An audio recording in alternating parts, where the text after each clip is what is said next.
Welcome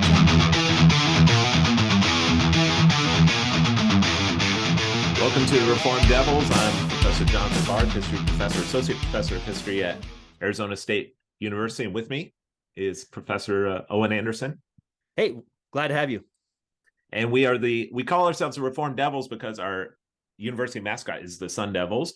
We are Reformed. We are confessionally Reformed. My brother here, Owen Anderson, is a Presbyterian. I'm Reformed Baptist. Actually, I have the 1689 London Baptist Confession. Right. Good stuff. Our brother Warren adheres to the Westminster. But you know what we believe? We believe in the Bible. We believe that Jesus Christ is Lord. And in that if you repent of your sins, if you confess of your sins and cling to that old rugged cross, that you will have salvation. Amen. And so, and Reformed Devils, total depravity, that we are in need of salvation and that we are in need of Christ. And so today we want to talk about DEI, also, of course, what's that? Short for diversity, equity, and conclusion. But to your point, what is that? What is diversity, those are great equity, words. And inclusion? Yeah. Those are great words. That's often how these things are framed. Very positive words like justice. Who's against justice? Or love. Who could be against love? Of course. So in this case, diversity, equity, and inclusion, and all under the rubric of social justice. So diversity, okay. What does that mean exactly? Well, it's from what I've gathered, what is generally meant by diversity is in terms of race, gender, sexuality, religion, maybe immigration status, even body size has now been added to the mix. And generally, if you are seen, and we can talk about intersectionality, this was a concept that Kimberly Crenshaw came up with in the late 80s, early 90s. According to the intersectional hierarchy, if you are in a marginalized group, then your voice, your presence is seen as adding to the diversity element. Interestingly, and we can maybe elaborate on this in just a moment or in a little bit, diversity of intellectual diversity and ideological diversity is not included in this. No. Well, but it is. But that's where when we get to defining this, it is in state and federal law. So it's already illegal at the state and federal level to discriminate against someone because of their belief system, their religion, and all of the other things you just mentioned. So why do we need an additional office or set of policies when it's already illegal to discriminate? It is illegal. And so we have diversity, okay, but intellectual diversity, not so much. You could have a group, according to this idea, of all sorts of different races and gender identities, but it all had the same political or ideological view, and that would be cast as a diverse group. Yeah. And polls show us that's exactly what it is. Yeah. And then equity. What is equity? Equity should not be confused with equality. There's actually, I don't know if you happen to see it, there was a great exchange on Bill Maher's show with Bernie Sanders, and Bill Maher pinned down Bernie Sanders. What is the difference between equality and equity? And equity implies equality of outcomes, yeah. And so group disparities are seen as evidence of something gone awry, of discrimination. And then inclusion, related, of course, to diversity, in which inclusion will emphasize or center, as a favorite word, voices that are seen as marginalized according to the intersectional hierarchy, and then to de-emphasize or even silence or exclude those who belong, according to the theory, to the dominant group. They'll be told to sit down and be quiet. Yeah, that's right. Listen, do not speak, and go along essentially with what is being told to you. But Jonathan, are you saying that this ideology is being promoted by state universities as if it's a neutral position? It's promoted. It's cast because in that clearly way. That's just one of many different philosophies of culture. But you seem to be saying, and I'm playing devil's advocate here, that that's presented like the one that everyone has to believe in. It is, and in fact, as our viewers probably know, more and more universities, in fact, it seems almost every major university now requires DEI statements. Mm-hmm. Yep, I think I Do you, saw. you know, It's so common that it makes the news if one doesn't, and I believe it was Chapel Hill that might have said they might stop theirs, and that's all they said. So one of those schools, and that's enough to make the news because all of them have it. Now, ASU has three main values, and one of them is access, and I'm for this value. I came up through public high school, community college, state university, so I'm thankful for the access that I was given to an education, and this idea that we don't want an elite school that's known by how many people it keeps out. This is one of our president's favorite sayings. We want to be known by, as a university, by how many people we include. That's great. I'm all for that. And the more access, the better. But that's not what DEI is about. DEI is specifically addressing something you just said, which is that disparities between people groups are always due to oppression and can only be correctly understood that way and resolved by overcoming that oppression and redistributing the wealth due to the oppression. Yes, that's right.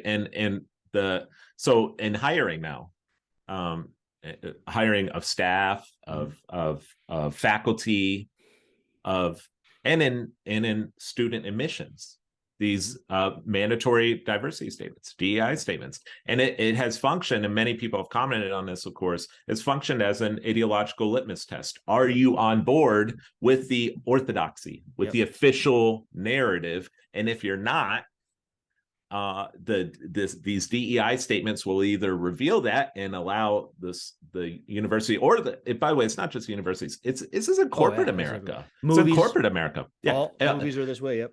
It started in the universities, but this is now across the spectrum. But if you either have to, if you're honest and you don't agree with this, and that reveals who you are, and they won't hire you.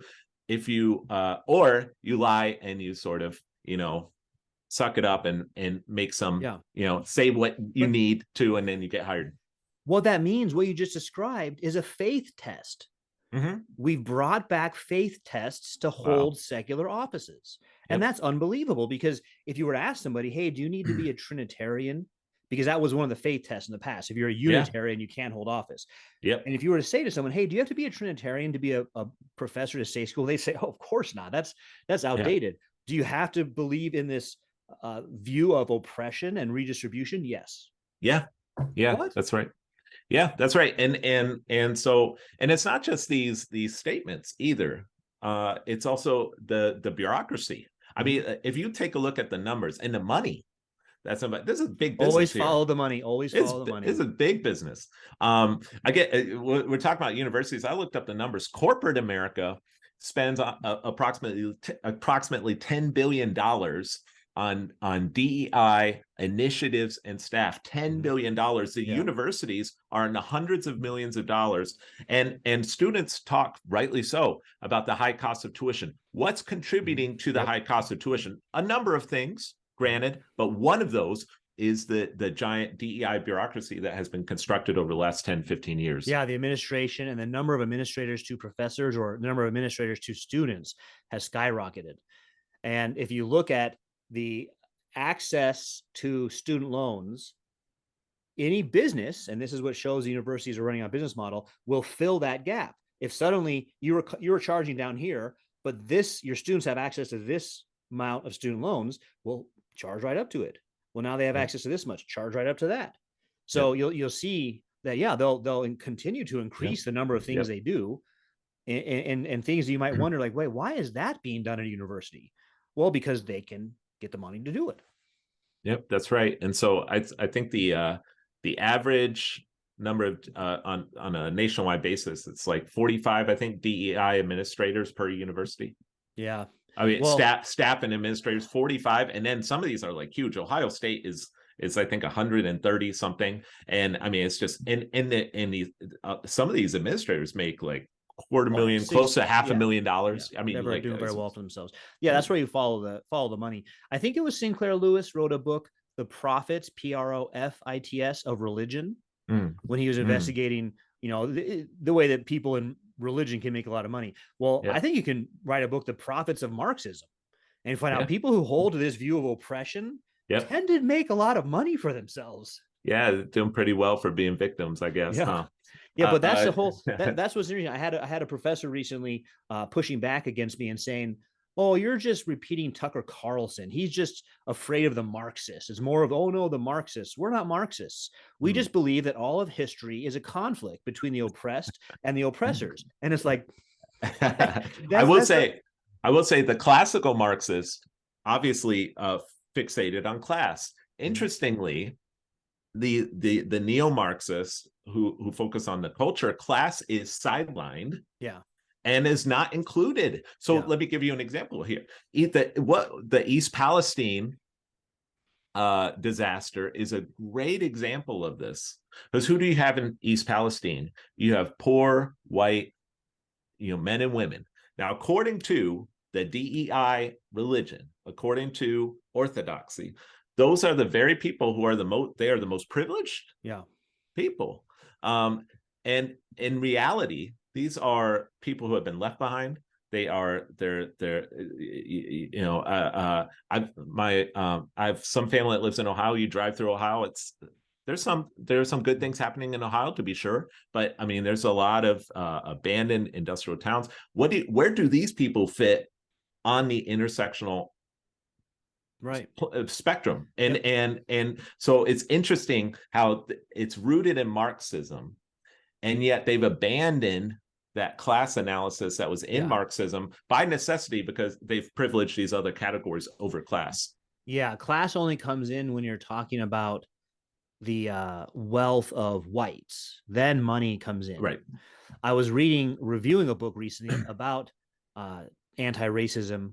It was written for a Christian audience promoting anti-racism, and it claimed to be relying on data. So they're going to prove everything by data.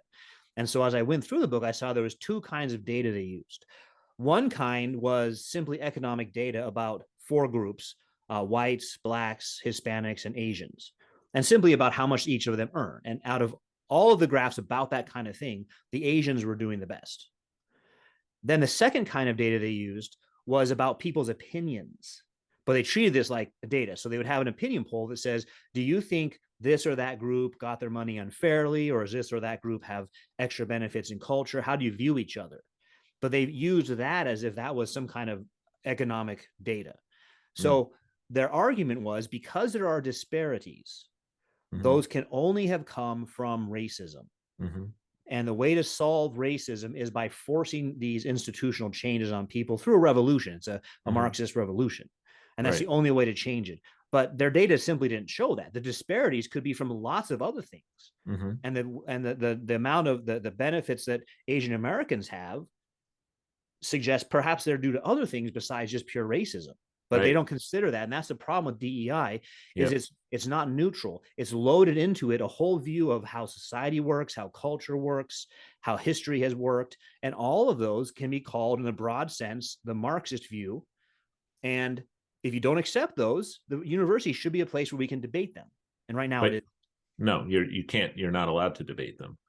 Um, it's one of the reasons. Well, so going back to the class angle again, I think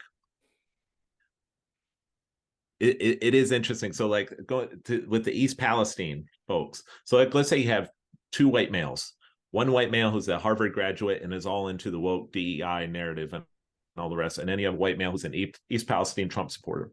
Okay, if you were to according to DEI, if you really take class seriously, that wealthy white privileged liberal male at Harvard should listen to that Yeah. to that lower class working class white male in East Palestine. He won't listen. Now, what do they say? It's actually a very classist explanation. They say, oh, they're deceived by their guns and religion. Yeah.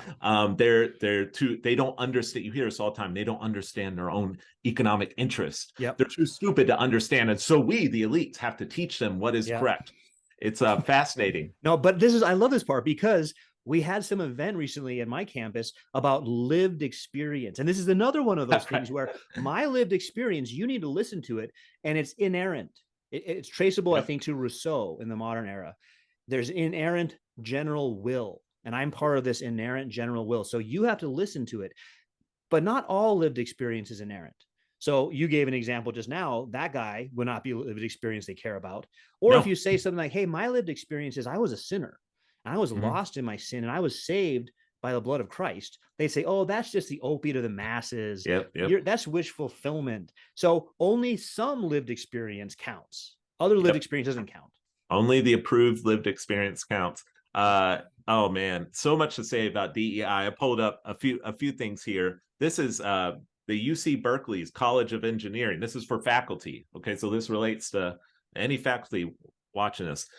Declared that, quote, excellence in advancing equity and inclusion must be considered on par with excellence in research and teaching. So traditionally in academia, you have research, teaching, and service. And service includes graduate students. I have a couple graduate students right now, actually, and investing time in those students and working with them, teaching them how to refine their writing and such. That would be kind of a service teaching in the classroom and research, of course. But now you've got this equity and inclusion put on top of that new requirement. And then how about this, Dr. Anderson? This is from one of the top medical schools in the country. Okay, this isn't some obscure medical school. This is the Mount Sinai School of Medicine. One of the top medical schools in the country. They recently declared, this is a quote, there is no priority in medical education that is more important than addressing and eliminating racism and bias, end quote. No priority in medical education more important than that. It's like, wait a second. I thought medical education curing cancer isn't ahead of that, or maybe patient care, and it's so these schools are all just inundated with this stuff, and what it promotes is a hyper race consciousness. That's what they want. Yeah. Well, on both sides. So they'll want, one, the oppressors have to be aware of it, of course, because we're going to redistribute all the things you have. And then the oppressed, there could be a lot of people who are oppressed and they don't know it yet. So we got to help them. That's where the word woke comes from, right? Yep. We have to awaken them to the fact that they're oppressed and they didn't even know it. So it's really, this is where I've said before, this is really following a counterfeit / secular version of American revivalism. So you have this treatment of the lost sinner who's an oppressor and doesn't know it, or the lost sinner who's or maybe not even a sinner, the lost sheep who's oppressed and doesn't know it. And both of them need this message that will awaken them to this new reality that will give their life meaning. And then they become missionaries and go out and teach the same thing to others. So it's a counterfeit revival without God or Christ to make these persons feel like they're doing something, they're making the world a better place, when all they're doing really is pushing something that's been around for 100 years. It's really been one of the most successful religious movements, Marxism. It dominated the 20th century, it continues to dominate this new century, and we should be allowed, and not only that, encouraged to question its assumptions about human nature and history. And like classical Marxism, the new woke religion distrust liberalism, number one.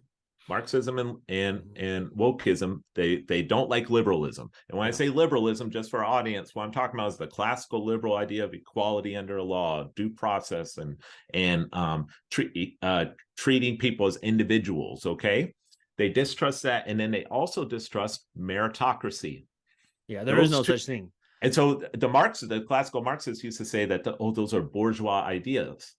Liberalism and meritocracy, that's bourgeois ideals. In reality, that meritocracy and liberalism arose out of what meritocracy is. That achievement and where your place in society is dependent upon your own merit, your own efforts. Like if you work hard and you so for example, in college admissions, those who have the highest test scores get in. Okay. For job admissions. So like right now, whatever it is in the field of tech or airline pilots or in the medical field, whoever is the best will get in. Sports. I mean, imagine running sports on DEI standards, right? Right. You want the fastest, best guy you can get for your team. Yeah. So like the NHL, for example, recently came out with something, they're concerned because there's too many whites in hockey. Well, I mean, that's who's playing hockey. I mean, what do you do about that? If more Black people started like picking up hockey, okay, great. If they're good, bring them in. But I mean, like so in meritocracy, you consider who is best for the job, and or whatever role But is. so what they'll say is what President Obama said. You didn't build that. No, that was that Biden or Obama. That was Obama. Yeah, you didn't build that. The idea being anything you think of as your merit isn't really. It's all fake. It's all privilege. Someone else, you got an inheritance, your dad knew a senator, something like that happened for you. There's no such thing as meritocracy. It's all privilege. And we have to undo this privilege. So name your privilege. And we have to, that's what a lot of this is just reversing the privilege. Since you've been privileged for a long time, now other people get to be privileged. And on the flip side, if you don't succeed, blame somebody else. Okay, it's all victimology, a victim mindset. And by the way, you compare it to religion, you're absolutely right. And let me tell you the audience something. This will not satisfy you. If you think pursuing victimhood is going to lead to some good results or success in life, it's not going to. It's not satisfactory. It's a game in which you have people constantly trying to one up each other over how oppressed they are. That's what intersectionality is all about. It leads to resentment. It leads to tribalism. By the way, the United States, a pluralistic nation. How can you keep a pluralistic nation together if everyone's divided up into their own groups, all attacking one another? Well, think about it. If you wanted to destroy an enemy, one of the best things to do is to precede any attack with propaganda, dividing the enemy internally. So if you get the enemy to hate each other, they're fractured and divided. And what more could describe us now besides the United States is fractured and divided, each tribe hating each other. So there's no common idea of a common ground of unity. I think that's what we need, is to remember what is common ground for all humans, regardless of class, gender, race, any other difference you want to throw in there. What's the common ground on which we're all united? It should be 1776. According to how America has seen itself historically, should be Declaration of Independence, Constitution. Okay, you can agree on that. You're in the American. You're in the you are part of the you are American, and that has historically been what ties us together. And unfortunately, well, you've seen what the woke ideologues have done. They've smeared those two documents as racist. They're who wrote them? Well, white men. Well, they must be bad. White male, elite white males. They don't look at the ideas. That's two of the things that happen too, is you're getting at this with victimhood. You externalize your problems. So earlier I said one common experience that a lot of humans have had is I'm a sinner and I need to be redeemed by Christ. But on this religion, any problems you have are not because you're a sinner. It's because of somebody else that did something to you or created an institution that doesn't like you. And so, that's what they do then with the Declaration or the Constitution, is they look at those instead of the ideas involved. But what the Declaration invites us to do is it invites us into use reason and consider the case. Here's our case. And that's what unites all of us. Even in this dialogue, we're all humans. We can reason and we can say, here's the case for DEI. Let's examine it. And here's the case contrary to DEI. Let's examine it. And unfortunately, we just don't see that happening anymore at the universities. And then you look at the polling, how Americans view race relations today versus 15 years ago. It's alarming. Because people are like, oh, whites are finally waking up to it. Black Americans have always known us. Let me give you this number here. Between 2002 and 2014, so that's a good almost decade and a half, 60 to 68% of Black Americans, so nearly three-quarters, just a little shy of three-quarters of Black Americans viewed race relations in the United States as either very or somewhat good. Among white Americans, it was about 70 to 75%. So there's a little difference there, but still Black Americans, 60, 68%. Since 2015, that percentage has fallen. We all know it's been since around 2015 that things have gotten worse. Today, it currently stands at 36% for Blacks think that race relations are either very or somewhat good, and only 46% of whites. This is not working, people. Okay, it's not working. And one byproduct too of this whole DEI culture is a brewing of anti-white hatred, and you see it. It's obvious. You're not allowed to say it. Everyone knows it's picking up. It's Well, out if you there. suggest it, then you're called a racist. Like, That's to even right. suggest that is racism. And what that's going to do, it's going to lead to a backlash. And I'm telling it, like, Owen and I are like begging people, and there's so many other great people on of all races who are shouting from the rooftops right now. Yeah. Stop this! It does not lead anywhere good. You gotta cut it out, because this is not sustainable. It will not be sustainable. It's not gonna. And it can only result in more conflict. Yeah. Well, I think it's interesting to read people who came out of communist regimes. And so one of my favorites, of course, is Solzhenitsyn. And in his book, The First Circle, Stalin is having the prisoners that are engineers work on perfecting phone technology so that he can more accurately listen in on people. And for him, the problem was being able to tell whose voice it was. It wasn't clear enough yet to tell who's speaking. So they wanted he was telling these prisoners, they're all in his prison, but they're also engineers, make that kind of technology so I can better monitor who has the right opinions and who doesn't. And that's the same thing now, right? We'll monitor your social media, we'll monitor your phone calls, your emails, to make sure you have the right opinions. We'll patrol your thoughts. And if you don't think the way we want you to think, then we'll label you as either a racist or a phobic person, a mental disorder of some kind, and you're excluded from all sanctioned activities. So it's very scary in that sense, that those tactics are the opposite of what you'd expect at a secular university, which is supposedly there's no faith statement. All ideas are open for debate, except for this one. Yeah, except for this one. And you mentioned how if you wanted to divide up a country, if you wanted to conquer a country, what would you do? And people have got to wake up and understand, irrespective of your background. Again, we're a pluralistic country. We have common interests as Americans. Do you want to live in an authoritarian land where freedom of thought and freedom of speech is eliminated?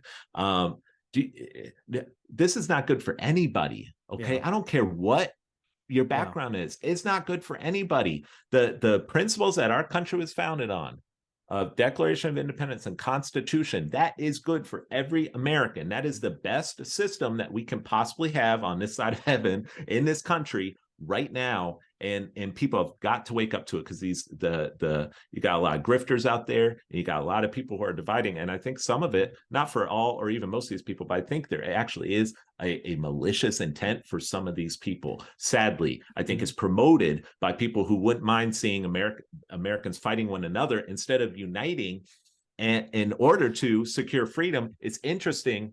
Some of the old school classical Marxists, believe it or not, they still exist, have attacked wokeism and said that what you're doing actually is you're preventing class consciousness, which we would disagree with that analysis. But they're onto something, in that they're right. It is getting Americans fighting with one another instead of uniting. Yeah, well, you've mentioned that, the idea of grievance, and I've said follow the money. But you're also right to put in there something that you and I believe in, and why we're called the Reformed Devils, is humans are sinners. And so the idea that there's not hatred involved in this, there's not revenge or what they consider to be payback. Of course, there are those kinds of motives. And the only way to expose those motives, whether it's in government or universities, is to have open debate about it. You've got to have public open debate where everyone can feel free to present their evidence. Yep, that's right. You mentioned, we were talking earlier, you mentioned Ibram X. Kendi, and he wrote the book How to Be an Anti-Racist. That's the name of the title. And he was famously, he was on NPR in 2019, and he was asked to define anti-racist. And here's what he said. This is a quote: "I define an anti-racist as someone who is expressing an anti-racist idea or supporting an anti-racist policy, end quote. Yeah. So you have this like circular definition. Yeah. You Okay. use the word you're defining in the definition of the word. By the way, Matt Walsh found this out on I don't know if you've ever seen his "What Is a Woman" documentary, but he went to a number of different people. What is a woman? And he said, well, a woman is someone who identifies as a woman. Yeah. Like, yeah. Wait a second, you can't do that. You can't, you know. But in that book, now in that book, he says, this is again another quote. The only remedy to past discrimination is present discrimination. The only remedy to present discrimination is future discrimination. Yeah. And then he says, what is discrimination? The defining question is whether the discrimination is creating equity or inequity. Yeah. If discrimination is creating equity, then it is anti-racist. So right there, he gives it to you. Anti-racism, in his view, is active discrimination in the name of equity. I'm sorry, is that really what Americans want? I don't think. Well, it's how the Marxists have always defined it too, right? They've always said, "Do as I say, not as I do." They're okay with patrolling other people's thoughts. They're okay with using violence and causing wars. And if they're asked, hey, aren't you just doing what other oppressors have done? They say, no, because we're the good kind of oppressors, so we can do this. And the other ones were bad kinds of oppressors. So yeah, I mean, I think it's a very sinful position. I mean, it's a false prophet and should be labeled as such. It's not good. It's teaching things that, as you said, are harmful.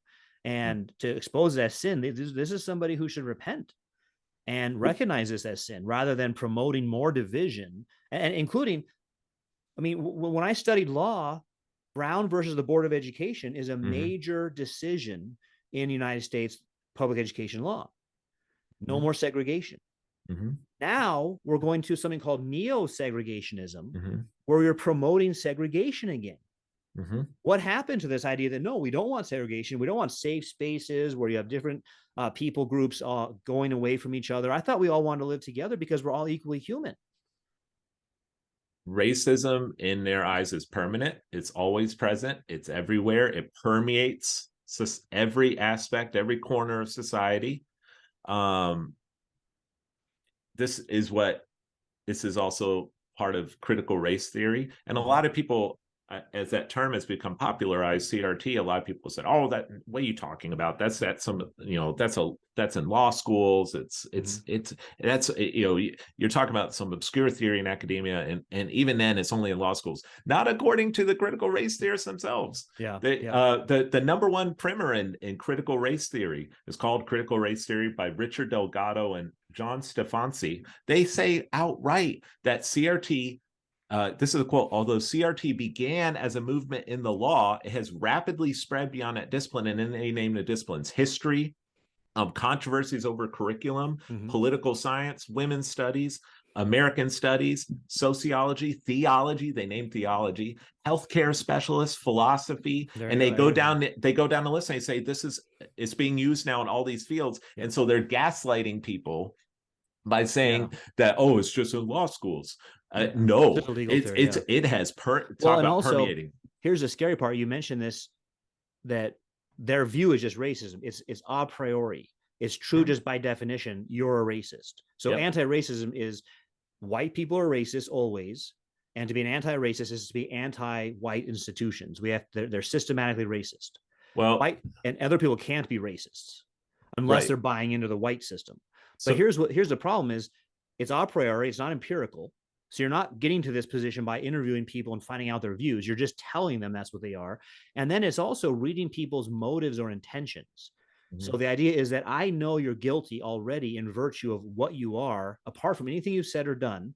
And I know your motives without ever hearing you talk.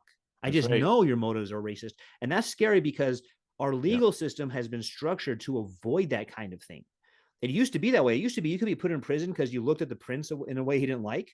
And maybe in 5 or 10 years, they'll get around to talking to you about getting out.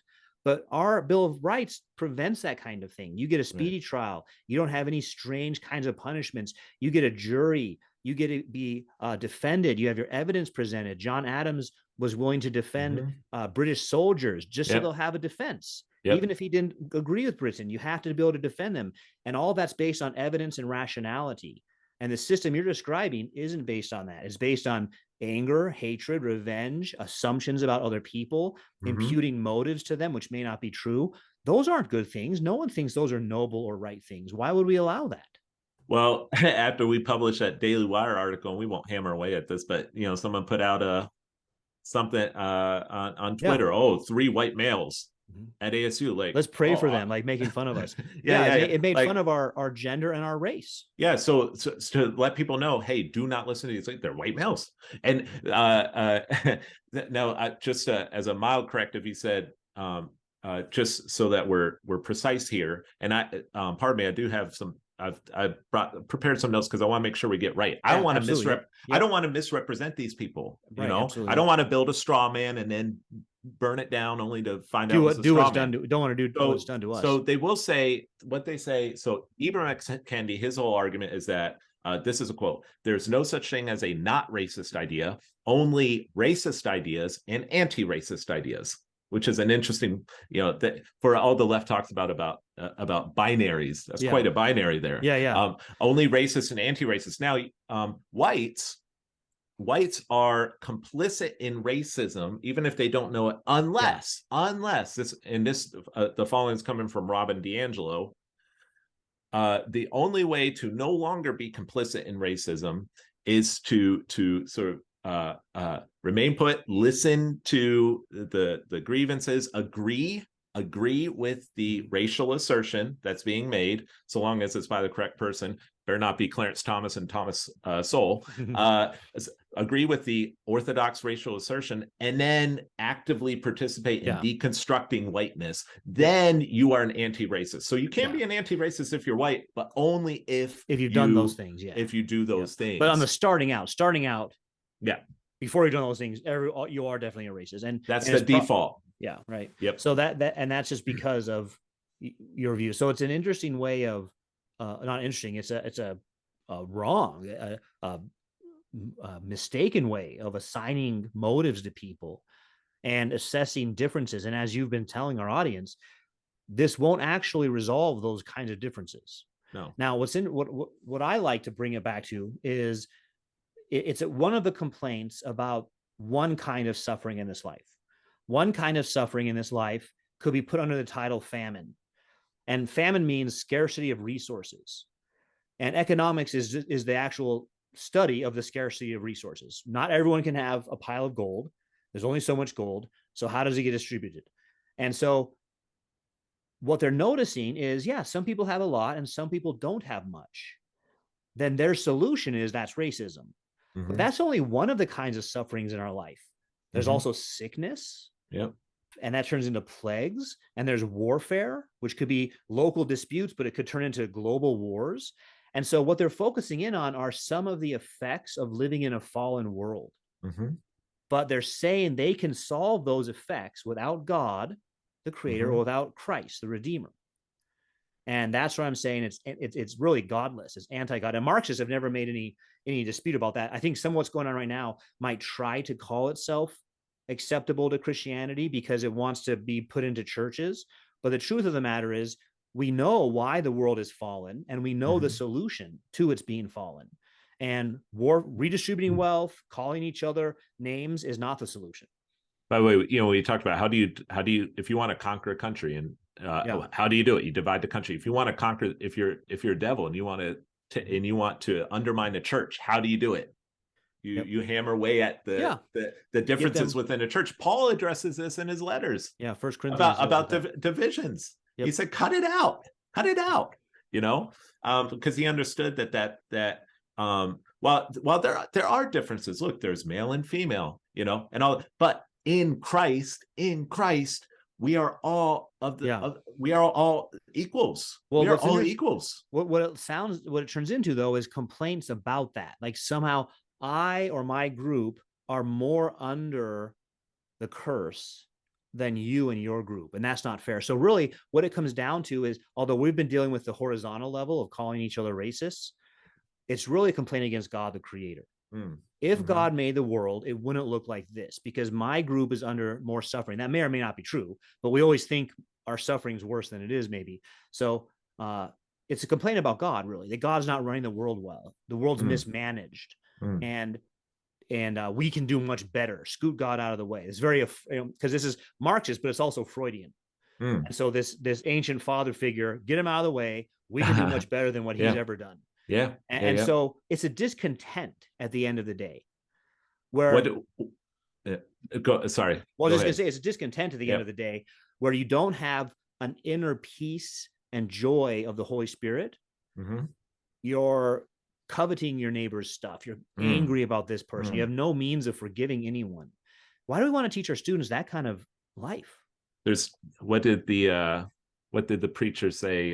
There's nothing new under the sun. That's in Yep. Ecclesiastes. And that's Well, very that's really true. true. Yep. That's absolutely Yeah. true about this. I mean, when Paul goes and speaks to the Athenian philosophers, so these are the academics, the pure academics at Mars Hill, he starts off with God the creator, and then he addresses the facts that there are differences between the nations, but that God's the one who drew those boundaries for his own purposes. So Yep. God the ruler, not just God the Yep. creator.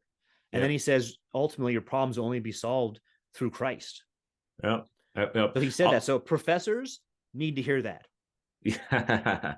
You know, and there is a despair built into all this, because you don't have, I think another part of this whole like a worldview is it strips the individual of agency. Yeah. You don't have any agency. You Yep. can't, if you're born a young black male in the ghetto in the city somewhere in the United States, you are doomed. Yep.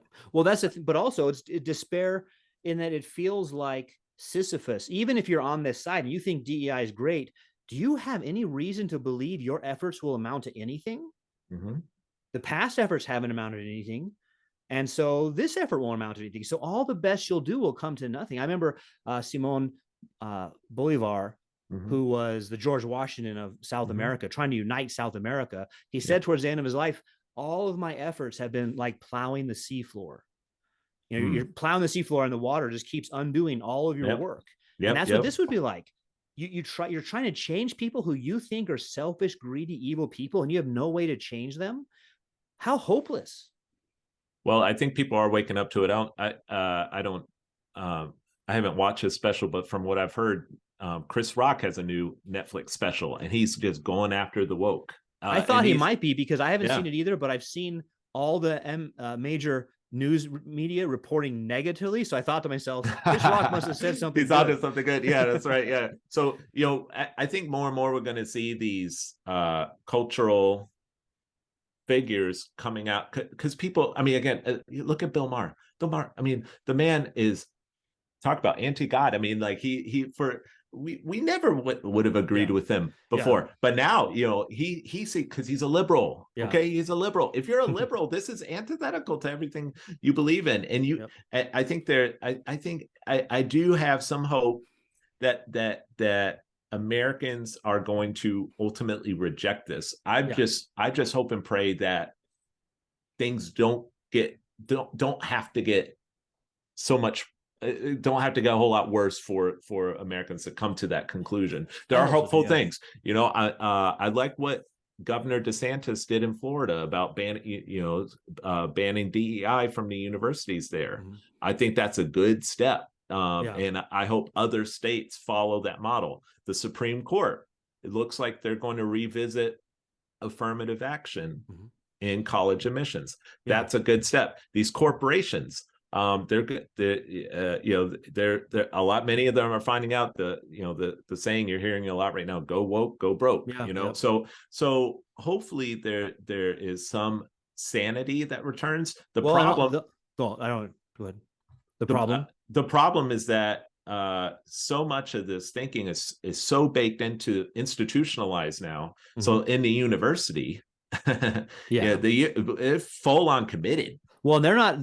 A lot of the professors I talk to don't even realize they have assumptions. Like they're the very unconscious persons that they think they're helping.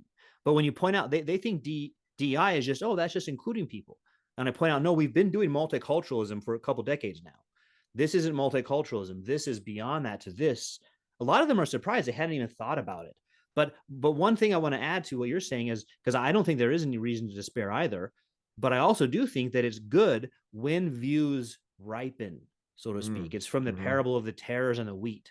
Yep. The more a view comes out and is public, and this is why they hide a lot of it, the more it's public, the better it is. And the more radical it is, the better that is too. So I've been writing over on my Substack, Dr. Owen Anderson or Dr. A's Substack.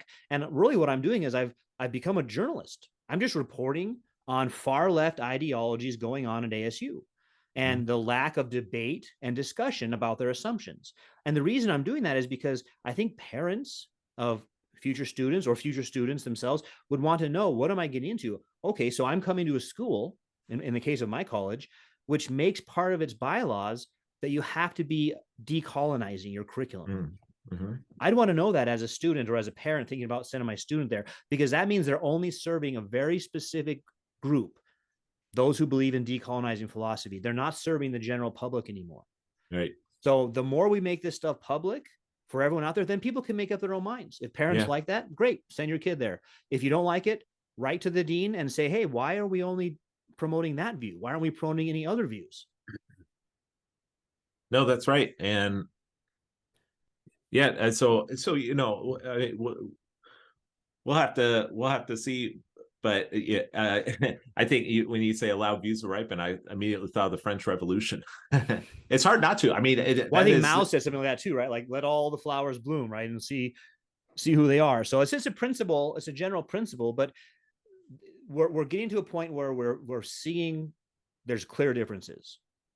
The French Revolution. Go ahead. The French Revolution upended all of society. I mean, they renamed Notre Dame Cathedral the Temple of Reason and put a live prostitute on the altar over there so that people could, it's nuts what happened. They changed the number of days in a week and they went completely off the rails. Revolution. Yeah. And you know what happened? There was a backlash and you got Napoleon on the other end of it. Yeah. Okay. Well, the thing is that a lot of the major decolonizing philosophers came out of South America. And so what they're dealing with is either very materialistic Europeans who were looking for using mercantilism as their way of making money, or they're looking at the Roman Catholic Church. And so they're responding to the Roman Catholic Church as revolutionaries, like the French Revolution or Marx, rather than as the way the reformers did. You and I, this would be a good way to bring it back to Reform Devils. The reformers also saw the problems of the Roman Catholic Church, but they also loved God. And so they weren't just wanting to build a godless society and get rid of the Roman Catholic Church. They said, no, we need to reform it by going back to the Word of God. Right. Yeah. And I think that's really the solution here, is not some new brand of Marxism, but going back to the Word of God. Lived experience is not inerrant. The Word of God is inerrant. And recognizing the legitimacy and the necessity of authority. Our society and culture today detests authority. Ironically, the same society has very authoritarian instincts, but they don't. It's all about this hyper individualism of everyone. That's what the whole trans debate's about too. Just don't tell me who I am. I get to decide for myself. Just no authority, no moral law any longer. And for a recognition of lawful authority. And the ultimate sovereign authority is the one true creator above. And having the fear of God, I've told my students this before. I don't proselytize in a classroom, but at the end, I give them a little practical advice. And one thing I tell them is you should have the fear of God. The fear of God is necessary. Got to have it. Because what that does is it situates you, it humbles you. You're not number one. Okay. It's not all about you. You have to answer to somebody. And not just God. You've got there's authority and hierarchy throughout, and it's embedded throughout society. That's good. That's how a society should. A functioning society needs those institutional structures, like the family, like government, lawful government, like the employer-employee relationship. You should respect your employer. It's one of the reasons why you'll never find Dr. Anderson and I speaking disrespectfully about our employer. We're not going to do that. Why would we do that? We are in they're an authority. We're in a relationship of a dependent relationship there, and that's good. And so we've got to, as a society, return to this. But the key is returning to a belief in God, a humility, and recognizing that that we have an obligation to ultimately to obey the commandments of God, and then an obligation to repent when we fall short. And reality of sin. That's right. And in Well, wokeism, by the way, in the woke religion, there's no atonement. Yeah, Christianity has an atonement. It's works righteousness. That's right. It's works righteousness. But here's the thing: is there has been racism, there has been greed, there has been oppression. Yep. And those will only be solved. Those are due to those past privileges. Therefore, you're currently guilty. And so it's all that framework I was just talking about, that a priori framework that they're imposing on the world. Right. Yep. That's it. Well, great. Thanks for joining us, everyone. Both Dr. Barth and I have social media presence. So I mentioned my Substack, Dr. Owen Anderson, and I also have a YouTube channel, Dr. Owen Anderson. I'm on Twitter, Dr. Owen Anderson. I try to keep the same name across all of them so you can find me. Tell us about yours, Dr. Barth. Yeah, so I have a YouTube channel, Professor Barth. You can find me on there.